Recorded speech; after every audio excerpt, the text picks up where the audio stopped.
Salut à tous, j'espère que vous allez bien. On se retrouve aujourd'hui, comme vous l'avez vu dans le titre, pour tester de nouvelles techniques de maquillage. Alors, ces techniques-là, je ne les ai jamais essayées. Je ne sais pas si je vais les adopter ou pas, je ne sais pas si ça fonctionne ou pas. Et c'est ce qu'on va voir aujourd'hui ensemble. Sachez que cette idée m'est déjà venue il y a quelques temps, sauf que je n'ai pas trouvé beaucoup de techniques à tester. Et aujourd'hui, comme j'ai trouvé de quoi faire un total look, je me suis dit c'est le temps. On y go. La première technique qu'on va tester, c'est d'appliquer de la poudre avant le fond de teint. D'après ce que j'ai compris, ça fait tenir le make-up plus longtemps et le teint sera plus lisse. Donc c'est ce qu'on va voir. Pour ça, j'ai choisi la poudre translucide Set It Up de chez W7. Et je vais poudrer mon teint. J'ai peur, mais on y croit.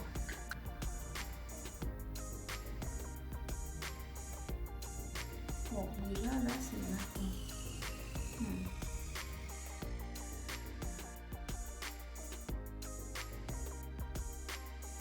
Déjà, je remarque que je brille moins parce que la poudre a absorbé mon excès de sébum.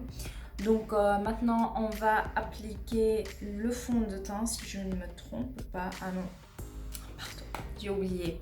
En fait, c'est d'asperger votre face avec du spray fixateur, si j'ai bien compris. Du coup, on va utiliser le spray fixateur de chez Makeup Revolution de la gamme I Heart Revolution Fixing Spray Guava et Rose. Goyave, pardon. Guava, n'importe quoi.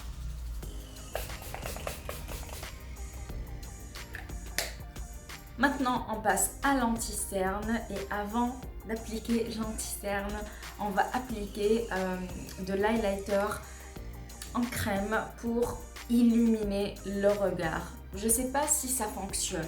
Alors moi j'ai regardé la vidéo de Sanana qui a appliqué pour cette technique de l'highlighter en poudre et c'était un petit peu cakey. Donc moi j'ai voulu tester avec un highlighter en crème pour voir ce que ça donne. Et je pense que ça va donner un petit peu un effet glowy.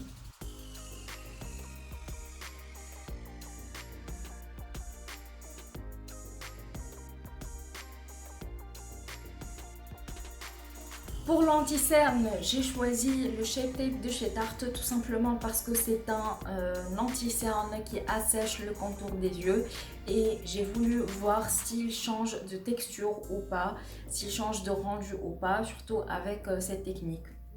Parce que c'est vrai qu'avec mes autres anti-cernes, je ne vais pas réellement remarquer la différence.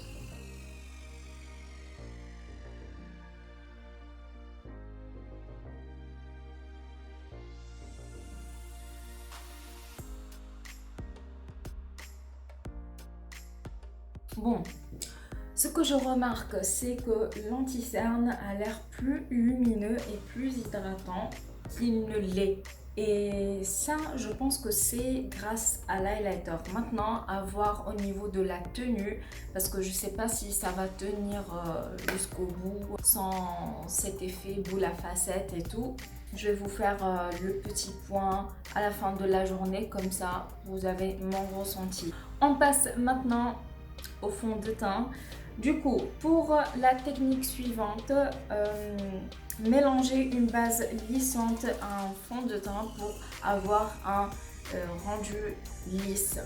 J'ai choisi la base unifiante éclat qui est hydratante aussi et qui lisse le grain de peau de chez Sephora, la Beauty Amplifier, et le fond de teint de chez KVD Vegan Beauty qui est le Lock It. Donc je vais mélanger les deux. Bon, vous voyez là, j'ai mis 2 noisettes de chaque produit. Et hop, je vais mettre le mélange. C'est parti.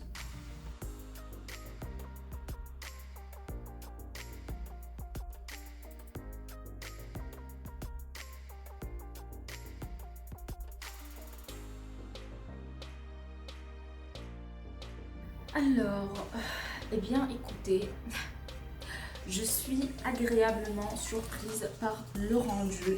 Pour vous expliquer, le fond de teint Lock-It de Kat Von D est un fond de teint épais et très couvrant. Donc avec cette base, eh bien, le combo de ces deux produits a rendu le make-up du teint très frais. Le fond de teint devient hydratant, il illumine la peau et en plus je sens que c'est lisse et je ne ressens pas d'effet de matière. Je vais poudrer bien sûr mon teint parce que j'ai peur que ça cuise et c'est pas ce qu'on cherche.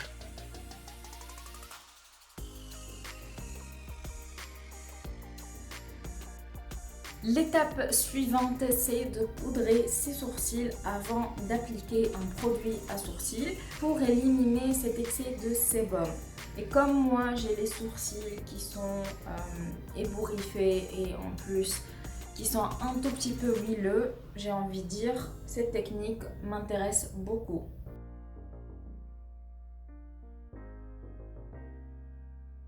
Maintenant, je vais brosser mes sourcils pour enlever l'excédent de la poudre.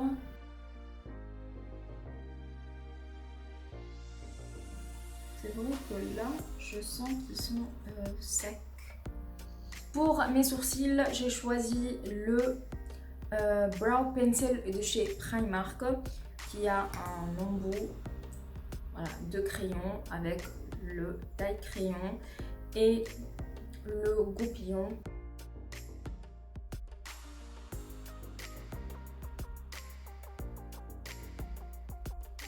D'habitude, quand je l'applique, il est gras et il fait bouger tout quand je me brosse les sourcils. Mais là, il est plus sec et il ne fait pas déplacer la matière. Comme je vous l'ai dit, le crayon a bien glissé, il n'est pas du tout gras, surtout quand j'ai appliqué la poudre avant. Et il s'estompe plutôt bien, je valide cette technique. Par contre, ils sont très épais. Je me suis un tout petit peu emballée. Pour le teint, je vais appliquer du rouge à lèvres sur les joues en guise de fard à joues et le même que j'ai appliqué sur les lèvres. Pour le rouge à lèvres, j'ai choisi le Huda Beauty Honeymoon qui est un rose, comment vous dites ça? Un bois de rose. J'ai galéré pour trouver un rouge à lèvres en raisin parce que moi j'ai presque que des rouges à lèvres mat et liquides. On va mettre ici, on va estomper. Voilà, vous voyez la différence sans blush avec le blush, enfin rouge à lèvres. Le rouge à lèvres c'est bien estampé, j'ai pas à galérer et en plus ça n'a pas déplacé le fond de teint. Du coup, la technique du rouge à lèvres en guise de blush, je valide complètement. Maintenant, on passe à la dernière technique, c'est d'appliquer un fard lumineux en guise d'highlighter. Du coup, pour cette technique, j'ai choisi la palette Born This Way de Natural Nude de chez Too Faced. Et on va choisir, je pense que je vais prendre le Shimmering Pearl qui est ici. Il m'a l'air un tout petit peu pailleté, mais bon, on verra. Sacrément pailleté. Alors là, je sais pas si vous voyez, mais il est pailleté. Bon, c'est pas grave. C'est juste pour tester. C'est vrai que ça illumine, hein. Ça peut dépanner. Oui. Bon, le fard est pailleté, mais il mais oh là là, je sais pas. Mais il illumine voilà, le teint et voilà, ça peut dépanner si vous n'avez pas apporté de highlighter avec vous en voyage ou en week-end ou voilà, quand vous êtes en déplacement. Mais s'il est pailleté, bah, ça peut poser problème à quelques personnes. Moi, ça me dérange pas forcément, mais je sais qu'il y a des personnes qui n'aiment pas les highlighters pailletés. Moi, je vous laisse maintenant. Je vais filmer une autre vidéo et je reviens tout de suite après pour faire le point avec vous sur toutes ces techniques. Je vous laisse et je reviens. Je reviens pour faire le point avec vous. Donc, il y a des points positifs et il y a un point négatif. Alors, on commence par le positif. C'est que le teint brille légèrement, mais il a bien tenu en place. Il ne brille pas vraiment le max du max, pas du tout. Le fond de teint n'a pas bougé, l'anti-cerne pareil, donc tout est nickel. Finalement, je valide la technique de mettre la poudre avant le fond de teint et après pour fixer le teint et le faire tenir plus longtemps. Je pense que oui, c'est le cas. Concernant les sourcils, ils sont restés intacts, ils ne sont pas gras, donc rien à dire. Pour la technique de mettre de la poudre sur les sourcils avant d'appliquer un produit à sourcils, je valide également. Par contre, le seul point négatif, c'est que ici, j'ai une tache à cause de l'highlighter et j'aime pas du tout. Alors, je sais pas si vous voyez, mais ici, j'ai une tache et je déteste ça. Donc, pour la technique de mettre de l'highlighter sous les yeux avant d'appliquer son anti-cerne, ben non, pas du tout, parce que je me suis retrouvée avec une tache, et non pas une, mais deux taches. Mais je pense que la tache se voit plus de ce côté que de l'autre. Et franchement, bah, je déteste ça. Donc, finalement, je valide pas de mettre l'highlighter sous l'anti-cerne. Bon, finalement, on a quelques points positifs et un seul point négatif, donc ça fait pas beaucoup. Moi, je vous laisse maintenant. J'espère que cette vidéo vous aura plu. Si c'est le cas, n'hésitez pas à la liker comme d'habitude avant de partir.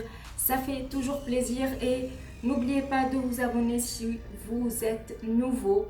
Ça m'encourage beaucoup, ça me permet de continuer. Et moi, je vous dis à très bientôt. Ciao, ciao!